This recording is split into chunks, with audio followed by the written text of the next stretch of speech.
नमस्कार, देवभूमि IAS academy के YouTube channel में आपका स्वागत है। उत्तराखंड के मध्यकालीन इतिहास में परमार वंश की कहानी चल रही है। इस कड़ी में अब तक 5 वीडियो आपके सामने आ चुके हैं। आज इसका छठा और अंतिम वीडियो आपके सामने होगा, जिसमें हम राजा जयकीर्ति शाह और उसके वंशज और गढ़वाल के या श्रीनगर के अंतिम परमार राजा प्रद्युम्न शाह को कवर करने वाले हैं। चलिए इस कड़ी में चलते हैं हम जयकीर्ति शाह और प्रद्युम्न शाह से संबंधित इतिहास जानने के लिए।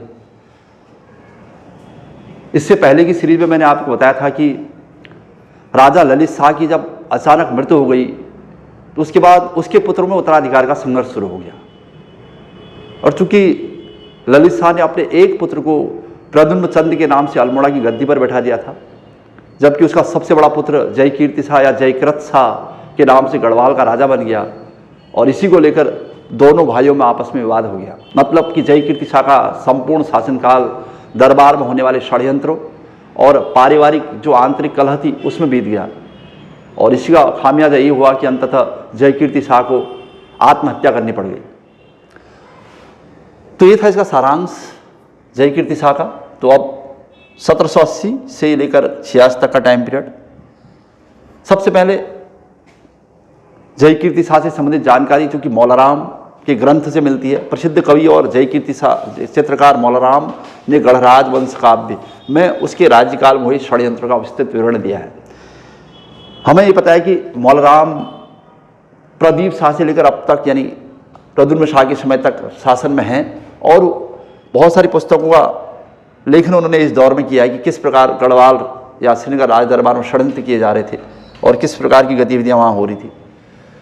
और इसलिए गढ़राज वंश काव्य में जयकीर्ति शाह के समय हुए विद्रोह का भी उल्लेख मिलता है।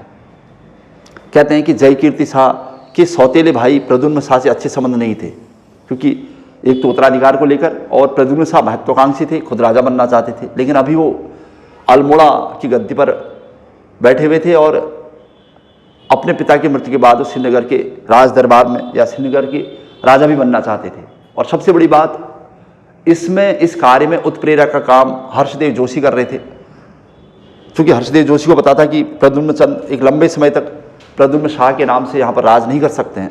और क्योंकि एक समय ऐसा आएगा जब चंद इसका विरोध करेंगे या अल्मोड़ा के लोग इसका विरोध करेंगे। इसीलिए तो जयकीर्ति शाह ने प्रद्युम्न शाह के विरुद्ध यानी अपने भाई के विरुद्ध मोहन चंद को सहायता देनी शुरू कर दी। मैंने कहा था कि मोहन चंद बग्वाली पोखर के युद्ध में हार गया था, लेकिन अब जयकीर्ति शाह और मोहन चंद एक हो चुके हैं, क्योंकि मोहन चंद प्रद्युम्न शाह का विरोधी है और जयकीर्ति शाह भी प्रद्युम्न शाह का विरोधी है यानी अपने भाई का।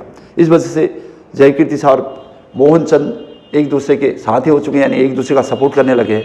अतः नाराज होकर प्रद्युम्न शाह ने देवलगढ़ तथा श्रीनगर को लूटना शुरू कर दिया, यानी देवलगढ़ और श्रीनगर का अभियान किया।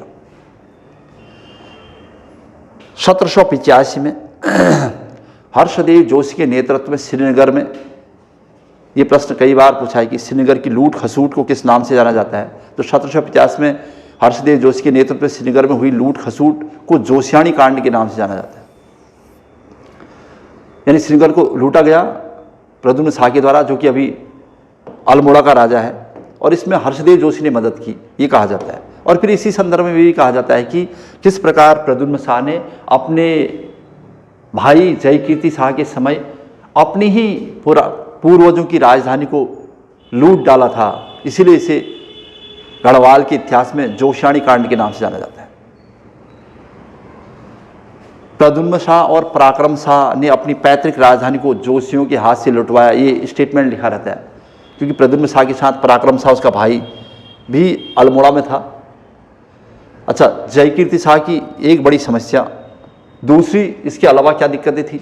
दूसरी बड़ी समस्या थी अव्यवस्था, जो दरबार में अव्यवस्था हो रही थी दिन प्रतिदिन, और गृह कलह, तो घर में जो क्लेश चल रहा था भाइयों में और आपस में, इसी का फायदा मंत्रियों ने उठाया। और जयकीर्ति शाह के वजीर अगर पूछता है तो जयदेव ढंगवाल, डांग देहरादून के निवासी हैं लोग सब, इससे पहले भी हमने इनका जिक्र किया था। और तो शासन और प्रशासन में कृपाराम डोभाल और नित्यानंद खंडूरी जो कि फौजदार थे, इनका दबदबा होने लगा, क्योंकि दरबार में आंतरिक कलह होने लगे, भाइयों में आपस में विवाद है। इसी का फायदा कृपाराम डोभाल और नित्यानंद खंडूरी जो कि फौजदार हैं, उन्होंने उठाना शुरू कर दिया। और खासकर कृपाराम डोभाल कृपाराम डोभाल की तानाशाही अपने चरम पर थी। जब कृपाराम डोभाल की तानाशाही होने लगी दरबार में और राजा बेबस हो गया, तो ऐसे में नेगी जाति के सदस्यों ने दून के फौजदार, उन दिनों दून घाटी का क्षेत्र घमंड सिंह के पास था, ये कहा जाता है, वहाँ का फौजदार ये था जो शक्तिशाली था।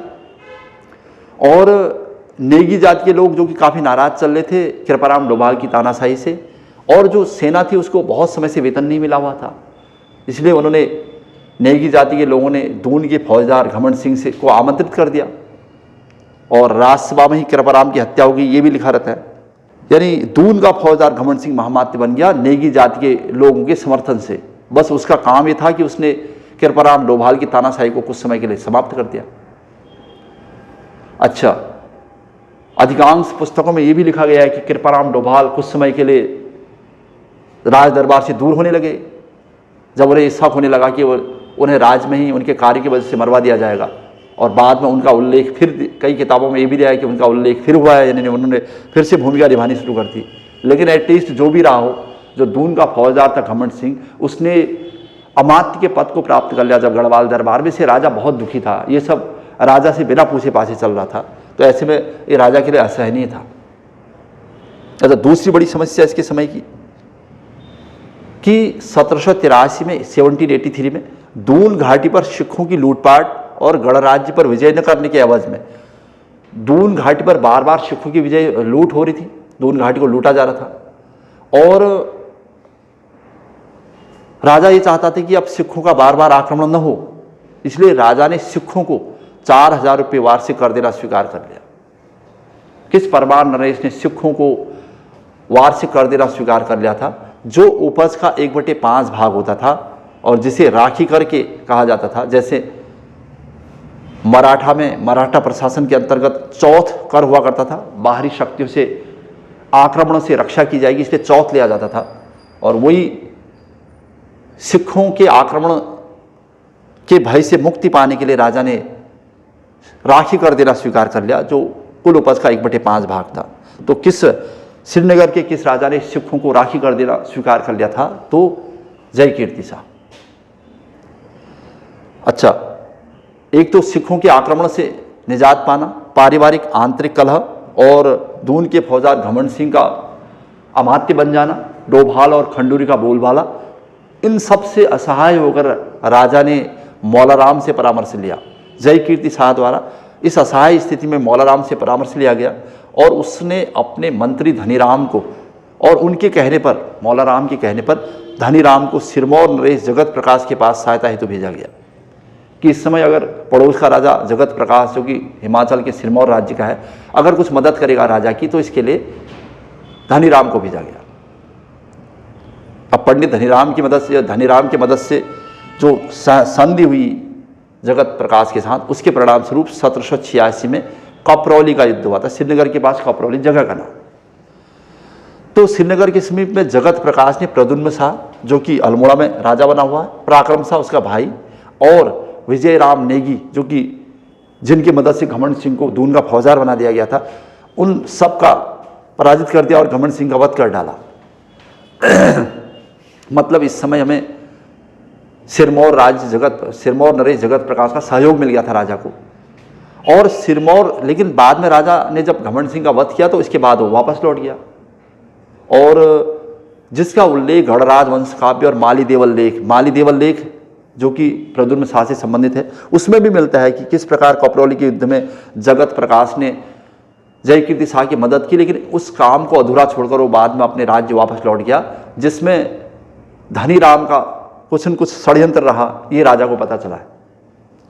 कहते हैं कि दरबार में मंत्रियों के षड्यंत्र के परिणाम स्वरूप राज दरबार में अपने भाइयों से जो उसकी प्रतिद्वंदिता या विरोध चल रहा था, उसके बावजूद भी राजा इस असहाय स्थिति से निपटने के लिए तैयार था। लेकिन पंडित या धनीराम के जो दुर्व्यवहार था या धनीराम ने जो विश्वासघात किया, उससे राजा काफ़ी दुखी था। क्यों? क्योंकि जगत प्रकाश इस संधि को अधूरी छोड़कर ही वापस लौट गया, और इसे राजा ने धनीराम के षड्यंत्रों के बारे में पता किया। तो धनीराम के षड्यंत्रों का उल्लेख जब किया गया तो राजा इससे काफ़ी दुखी था। 1786 में दून घाटी में दूसरा रोहिला आक्रमण, और दूसरी तरफ रोहिलों के आक्रमण जो कि बहुत पहले से हो रहे थे। रोहिला आक्रमण हुआ था जिसमें गुलाम कादिर ने दून को सहारनपुर में मिलाने हेतु आक्रमण किया था। तो चूंकि दून घाटी इस समय कमज़ोर थी, मतलब राजा कमज़ोर था, तो गुलाम कादिर ये चाहता था कि दून घाटी को, यानी दून घाटी को ही पूरा सहारनपुर में मिला दिया जाए। तो सिखों के आक्रमण, रोहिलों के आक्रमण, गढ़वाल और कुमायूं के बीच संघर्ष, भाइयों में संघर्ष। जयकीर्ति शाह के राज्याश्रय में मौलाराम ने गढ़वाल चित्रशैली के उत्कृष्ट चित्र खींचे हैं। चूँकि मौलाराम का शासनकाल प्रदीप शाह के बाद लगातार चलता रहा और गढ़वाल चित्रशैली के अधिकांश चित्र जयकीर्ति शाह के समय ही राजा ने खींचे हैं, ये प्रश्न भी बना हुआ है। अच्छा, एटलीस्ट राजा ने क्या किया? पंडित धनीराम और अन्य विश्वासघातियों के व्यवहार से खिन्न होकर रघुनाथ मंदिर देवप्रयाग में जयकीर्ति शाह ने अपने शरीर का अंत कर दिया। परिणामतः उसकी 4 रानियां सती होगी। सती होने का प्रमाण इससे पहले श्याम शाह के समय भी था। और लेकिन परमार वंश का वह राजा जो अपने भाइयों या दरबार में होने वाले षड्यंत्रों से दुखी होकर और अंततः मौलाराम और फिर धनीराम के विश्वासघात से दुखी होकर अपने शरीर का अंत कर देता है, वो है जयकीर्ति शाह। और 1786 की बात है जब रघुनाथ मंदिर देवप्रयाग में जयकीर्ति शाह ने अपने शरीर का अंत कर दिया। तो राजा यानी उनके भाई प्रद्युम्न शाह जो कि अल्मोड़ा की गद्दी पर बैठे हुए थे, इसी समय वो श्रीनगर के राजा बन गए। यही है श्रीनगर के अंतिम राजा प्रद्युम्न शाह। 1786 से लेकर 1804, क्योंकि हमने ये पढ़ा था कि प्रद्युम्न शाह 1779 में अल्मोड़ा के राजा बन गए थे प्रद्युम्न चंद के नाम से, और 1786 तक लगभग वही राजा रहे हो।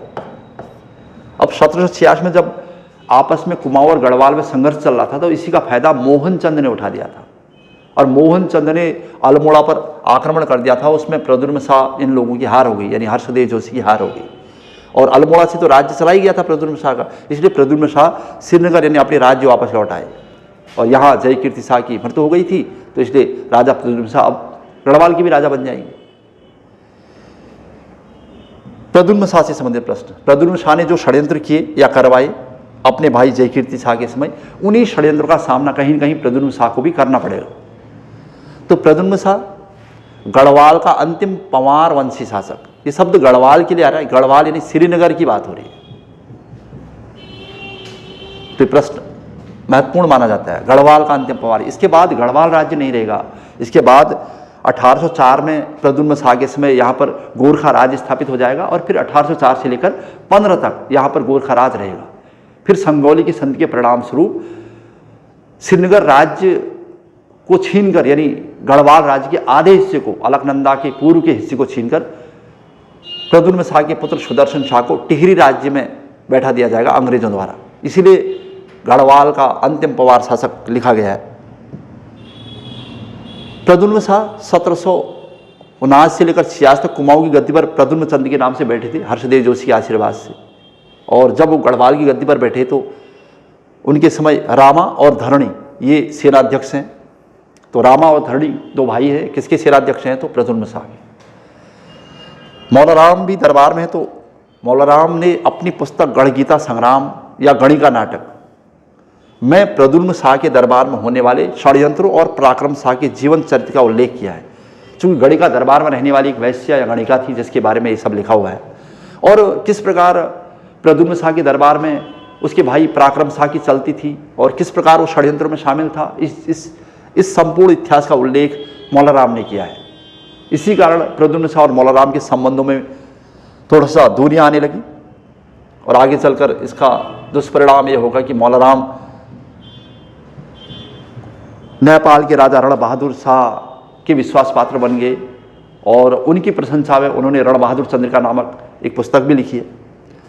अच्छा, 1786 में मोहन चंद ने कुमाऊं की गद्दी प्राप्त कर ली थी, जिससे संबंधित जानकारी का प्रमाण प्रद्युम्न शाह के सेब मुखेम ताम्रपत्र। अगर पूछे कि सेब मुखेम ताम्रपत्र किस परमार राजा का है तो प्रद्युम्न शाह का। इससे ये जानकारी मिलती है कि 1786 में मोहन चंद पुनः अल्मोड़ा की गद्दी पर दूसरी बार राजा बन गया था, इसलिए अल्मोड़ा प्रद्युम्न शाह के हाथ से चला गया था। अच्छा, 1786 में जैसे ही प्रद्युम्न शाह गद्दी पर बैठा था तो जीविता खां के पुत्र और नजीबुद्दौला के पोते, क्योंकि ये लोग बार बार आक्रमण करते रहते जो दून घाटी पर। ये रोहेले है, पहले नजीबुद्दौला आया था, बाद में उसका पुत्र जीविता खां, अब उसके बाद उसका पुत्र। रोहिलों ने दून घाटी पर भीषण आक्रमण कर दिया था और 1789 तक दून पर प्रभुत्व बनाए रखा। बाद में मुगल बादशाह की प्रार्थना पर मराठा सरदार, चूंकि मुगल भी अब कमज़ोर हो चुके हैं, इसलिए वो मराठा सरदार महादजी सिंधिया जो कि ग्वालियर के थे, उसकी सहायता से हत्या करवाई गई जीविता खां की। कुल मिला के नजीबुद्दौला, जीविता खां, गुलाम कादिर, इन लोगों ने बार बार दून घाटी को उजाड़ा और अंततः जब अति हो गई तो फिर मराठा सरदार महादजी सिंधिया से मदद ली गई और मुगल बादशाह के कहने पर अंततः हत्या करवा देगी गुलाम कादिर की। तो रोहिलों का आक्रमण कुछ समय के लिए शांत हो गया। कुमाऊं से संघर्ष प्रद्युम्न शाह के समय जो रहा है उसको भी देख लेते हैं। जब जयकीर्ति शाह की मृत्यु हुई थी तो प्रद्युम्न शाह श्रीनगर वापस आए, क्योंकि उन्हें उनकी प्राचीन राजधानी है। और फिर कुमाऊं की सत्ता हर्षदेव जोशी के हाथों में थी, लेकिन उसी समय हर्षदेव जोशी की मोहन चंद के हाथों हार हो गई थी और हर्षदेव जोशी भी अब अल्मोड़ा पर प्रद्युम्न चंद के बिना मोहन चंद के विरोधी के रूप में काम कर रहे थे। और मोहन चंद ने कुमाऊं की गद्दी प्राप्त कर ली थी और प्रद्युम्न शाह और पराक्रम शाह ये दोनों श्रीनगर राज दरबार में आए। लेकिन खासकर पराक्रम शाह पहले मोहन चंद का साथ दे रहा था, क्योंकि मोहन चंद के साथ जब युद्ध हो रहा था हर्षदेव जोशी का या प्रद्युम्न शाह का, तो पराक्रम शाह मोहन चंद के साथ था, क्योंकि वो चाहता था कि मोहन चंद के शासनकाल में उसको उच्च पद दे दिए जाएंगे। लेकिन ऐसा कुछ नहीं हुआ, बाद में उसे गढ़वाल लौटना पड़ा और फिर प्रद्युम्न शाह के दरबार में ही वो सेनापति के रूप में घोषित कर दिया गया। तो फिर उसके श्रीनगर दरबार में उसके द्वारा किए गए कार्य का उल्लेख भी हुआ है। तो एक और प्रश्न यहाँ पर दिखाई दे रहा है, 1786 में पाली का युद्ध, जब मोहन चंद ने फिर से सत्ता प्राप्त कर ली थी। बंगवाली पोखर के युद्ध में उसकी हार हुई थी, लेकिन पाली के युद्ध में वो फिर से वापस लौटा है। पाली के युद्ध में मोहन चंद ने प्रद्युम्न शाह और हर्षदेव जोशी की संयुक्त सेना को पराजित कर दिया था और पुनः अल्मोड़ा की गद्दी पर प्राप्त किया था। किस युद्ध के बाद मोहन चंद ने अल्मोड़ा की गद्दी को दूसरी बार प्राप्त कर लिया, अगर प्रश्न आता है तो पाली का युद्ध। अच्छा, चूंकि हमने कहा कि प्रद्युम्न चंद के हाथ से जब सत्ता निकल गई थी तो वो श्रीनगर वापस लौट गया। 1728 में हर्षदेव जोशी ने एक बड़ी सेना के साथ, चूंकि अब कुमाऊं की सत्ता मोहन चंद के हाथ में आ गई थी फिर से, तब जाके हर्षदेव जोशी ने मजबूर होकर मोहन चंद और भाई लाल सिंह को कैद कर लिया और मोहन चंद की हत्या करवा दी। मतलब ये तो चंद वंश का इतिहास था इसके समकालीन। मतलब फिर से मोहन चंद ने अगर कुमाऊं की सत्ता प्राप्त कर ली तो हर्षदेव जोशी ने षड्यंत्र के तहत मोहन चंद की हत्या करवा दी। लेकिन अब कुमाऊं की सत्ता यानी चंद वंश कमजोर पड़ रखा है और गढ़वाल में प्रद्युम्न शाह गद्दी पर बैठे हुए। दून घाटी में व्याप्त अव्यवस्था और अराजकता का लाभ उठाकर सिरमौर शासक धर्म प्रकाश, अब जगत प्रकाश के स्थान पर सिरमौर का राजा बन चुका है धर्म प्रकाश। धर्म प्रकाश ने यहाँ पर आक्रमण करना शुरू कर दिया, अब उस पर अपना अधिकार भी स्थापित कर लिया। अब ऐसे में राजा पराक्रम शाह, जो कि अब श्रीनगर वापस लौट चुके हैं और प्रद्युम्न शाह के भाई हैं और दरबार में सेनापति के रूप में, के नेतृत्व में गढ़वाली सेना ने सिरमौर सेना को बाहर निकालकर दून घाटी पर अपना प्रभुत्व स्थापित कर लिया। मतलब प्रद्युम्न शाह के समय भी सिरमौर राजाओं ने आक्रमण किया है दून घाटी पर। नेक्स्ट पॉइंट जो हमारे पास है, सिरमौर नरेश धर्म प्रकाश ने युवराज ईश्वरी सिंह के नेतृत्व में सेना भेजकर दून पर पुनः आक्रमण कर दिया। मतलब प्रद्युम्न शाह के समय बार बार ये होता जा रहा है कि कभी दून घाटी श्रीनगर के राजाओं के पास है, कभी सिरमौर राजा के पास। और अंततः एक युद्ध का जिक्र हुआ है 1793 में, खुशालपुर देहरादून के निकट है नामक स्थान पर भीषण युद्ध हुआ और सिरमौर सेना की विजयी हुई। पुनः दून घाटी पर प्रभुत्व स्थापित कर लिया गया, यानी दून घाटी का पर पुनः सिरमौर का आधिपत्य स्थापित हो गया।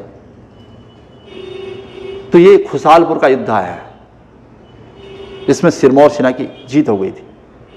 तो छोटे मोटे जो प्रश्न बनने, उसमें एक खुशालपुर का युद्ध भी है 1793 में, दून घाटी पर सिरमौर राज्य का अधिकार, और पाली का युद्ध था जिसमें मोहनचंद ने पुनः सत्ता प्राप्त कर ली थी। लेकिन इसके बावजूद भी कृपाराम डोभाल और नित्यानंद खंडूरी के विरोध के कारण नित्यानंद, मतलब फिर दरबार में इससे पहले भी कृपाराम डोभाल और नित्यानंद खंडूरी का बोलबाला था ही। घमंड सिंह ने कृपाराम डोभाल को दरबार से बर्खास्त कर दिया, कहीं पर उसकी हत्या कर दी, इसका भी उल्लेख मिलता है। लेकिन फिर भी उसके बावजूद भी नित्यानंद खंडूरी का अभी भी बोलबाला था और बाद में नित्यानंद खंडूरी की भी आंखें निकलवा दी गई दरबार में। अभी भी षड्यंत्र चल ही रहे थे और कृपाराम की हत्या हो गई और ऐसे में दरबार में फिर से अराजकता होने लगी। तो जब इसको रोकने का प्रयास किया गया तो रामा और धरणी दो भाइयों की भी हत्या करवा दी गई। रामा और धरणी भ्राताओं की हत्या हो गई, यानी प्रद्युम्न शाह के समय दरबार में फिर से षड्यंत्र होने लगे और राजा मंत्रियों के हाथ की कठपुतली बनता रहा और सारी शक्ति पराक्रम शाह के हाथ में थी। और अंततः सुदर्शन शाह, पराक्रम शाह द्वारा राजा को बंदी बना लिया गया, बने प्रद्युम्न शाह को, अपने भाई को। और फिर सुदर्शन शाह और पराक्रम शाह में मतभेद होने, सुदर्शन शाह जो कि प्रद्युम्न शाह के पुत्र हैं उनमें और पराक्रम शाह बने उसके चाचा में मतभेद होने लगे। तो यानी श्रीनगर राज दरबार में लगातार षड्यंत्र हो रहे हैं। जिस प्रकार जयकीर्ति शाह के समय प्रद्युम्न शाह षड्यंत्रों में लिप्त था, उसी प्रकार प्रद्युम्न शाह के समय उसका भाई पराक्रम शाह षड्यंत्र में लिप्त है और डोभाल और खंडूरी का बोलबाला है दरबार में। इसीलिए रामा और धरणी जैसे वीर सेनापतियों की हत्या करवा दी गई। तो इसी बीच इसी का फायदा उठाकर अंततः गढ़वाल राज्य में गोरखा आक्रमण हो जाएगा। चूंकि हर्षदेव जोशी के कहने पर, हर्षदेव जोशी के गुप्त पत्र व्यवहार से 1790 में अल्मोड़ा पर गोरखा राज स्थापित हुआ था और फिर 1804 में अंतिम रूप से गढ़वाल पर भी गोरखा राज स्थापित होगा। लेकिन 1790 में जब गढ़वाल राज्य कमजोर हो रहा था, बाहरी आक्रमण हो रहे थे और श्रीनगर का राजा कमजोर होने लगा था, तो उसी का फायदा उठाकर गोरखाओं ने हर्षदेव जोशी के कहने पर 1791 में गढ़वाल पर आक्रमण कर दिया। लेकिन एक वर्ष भर तक लंगूरगढ़ पर उनका घेरा रहा, परंतु गढ़वाल को अधिकृत करने में असमर्थ रहे और 1792 में लंगूरगढ़ की संधि हो गई, जिसके तहत गोरखाओं पर 25,000 का जुर्माना लगाया गया। ये सब अलग अलग किताबों में अलग अलग मिलेगा। कहीं पर गोरखाओं का जुर्माना लगाया गया, कहीं पर मेनली लंगूरगढ़ की संधि याद रखनी है आपने 1792 में। ये गोरखाओं और श्रीनगर के राजा प्रद्युम्न शाह के मध्य हुई है। जब गोरखा आक्रमण करने में पूरी तरह अपना आधिपत्य स्थापित करने में विफल हो गए और नेपाल से राज परिवार का दबाव था, तो ऐसे में गोरखाओं को संधि करनी पड़ी। लेकिन इतिहासकारों के अनुसार कि हर्षदेव जोशी के कहने पर जब बार बार गोरखाओं ने आक्रमण किए तो गढ़वाल का राजा कमजोर होने लगा, तो उसने गोरखाओं से संधि कर ली, ये भी कहा गया है। और इतिहासकार अजय रावत भी लिखते हैं कि गढ़वाली राजा ने 25,000 रुपये वार्षिक कर देना स्वीकार कर लिया कि बार बार अब गोरखा आक्रमण नहीं करें और इसलिए 25,000 रुपये वार्षिक कर गढ़वाल का राजा देता रहेगा। और बाद में अगस्त 1792 में नेपाल सरकार ने भी इस संधि की पुष्टि की है। तो इससे ऐसा लग रहा है कि गढ़वाल का राजा बार बार गोरखा आक्रमणों से व्यथित था, परेशान था, इसलिए उसने गोरखाओं से बाध्य होकर संधि कर ली और 25,000 रुपये वार्षिक कर के रूप में देना स्वीकार कर लिया। चूंकि इतिहास में इसके कई प्रमाण भी, कैसे, जैसे 1792 में जब लगातार भीषण अकाल गढ़वाल में चल रहा था, तो उत्तराखंड के इतिहास में से 51-52 भी कहते हैं। मतलब 1795 में जब प्रद्युम्न शाह का शासनकाल था तो गढ़वाल में अकाल पड़ गया। और 51-52 का मतलब था कि 1795 का जो ये टाइम पीरियड था, इसमें विक्रमी संवत के अनुसार, विक्रमी संवत में हम लोग अधिकतर 57 जोड़ते हैं, तो इसके हिसाब से ये 1852 आता है, तो इसलिए 51-52 लिखता है, मतलब 1851-52 में सब हुआ था विक्रमी संवत के अकॉर्डिंग। लेकिन गढ़वाल के इतिहास में इस 51-52 की घटना को, यानी भीषण अकाल की घटना से राजा अत्यधिक कमजोर हो गया था, जिसके बारे में अंग्रेजों ने भी लिखा हुआ है। कैप्टन डी हार्डविक कहते हैं कि सर्वत्र निर्जनता और कंगाली व्याप्त थी। देश का अधिकांश भाग, देश मतलब उत्तराखंड राज्य के लिए आ रहा हो, टिहरी राज्य के लिए, जंगली जीवों का घर बन गया था। स्वयं राजा के वस्त्र उसके भाइयों के समान ही सीधे साधे थे, जैसे 51-52 के दुर्भिक्ष ने शोचनीय बना दिया था। मतलब इतना भीषण अकाल पड़ गया था। तो राजा ऐसी कंडीशन में राजा गोरखाओं को कर नहीं दे सकता था। तो धीरे धीरे गढ़वाल राज्य से गोरखाओं को कर देना बंद हो गया ऐसी स्थिति में।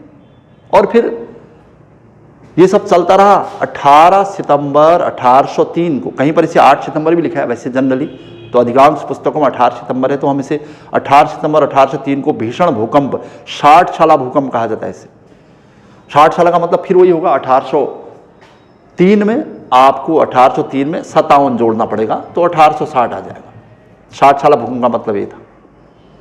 तो 18 सितंबर 1803 को जब गढ़वाल भीषण भूकंप यानी 60 साला भूकंप के चपेट में आया, तो ऐसे में गोरखाओं को लगा कि अब गढ़वाल पर आक्रमण करने का सबसे उचित समय यही है, क्योंकि राजा बहुत समय से टैक्स नहीं दे पाया। तो गोरखाओं ने गढ़वाल पर आक्रमण कर दिया पुनः, और चंबा या चमुआ के निकट, चंबा टिहरी का पार्ट था ये वैसे, के निकट राजा की हार यानी प्रद्युम्न शाह की हार हो गई गोरखाओं से। और राजा की हार हो गई तो उन्हें अपना सिंहासन सहारनपुर में भेज डाला और 12,000 सैनिकों की भर्ती करवाकर गोरखाओं का सामना किया, जिसमें पराक्रम शाह ने भी साथ दिया, यानी उनके भाई ने भी साथ दिया। अंततः सहारनपुर से आगे बढ़कर देहरादून में 14 मई 1804 को खुड़बुड़ा के युद्ध, यानी देहरादून में जो जगह है खुड़बुड़ा, वहां पर युद्ध हुआ, जिसमें राजा प्रद्युम्न शाह गोरखाओं से युद्ध करते हुए वीरगति को प्राप्त हुए। गढ़वाल के अंतिम राजा 1804 में जिनकी जो वीरगति को प्राप्त हुए हैं गोरखाओं से युद्ध करते हुए। उसके बाद प्रद्युम्न शाह के 2 पुत्र थे, सुदर्शन शाह और प्रीतम शाह। प्रीतम शाह को काठमांडू भेज दिया गया गोरखाओं के द्वारा, और सुदर्शन शाह भूमिगत अंडरग्राउंड हो गए, बहुत समय तक हरिद्वार में भेष बदल कर रहे और अपने परिवार के भरण पोषण के लिए संघर्ष करते रहे।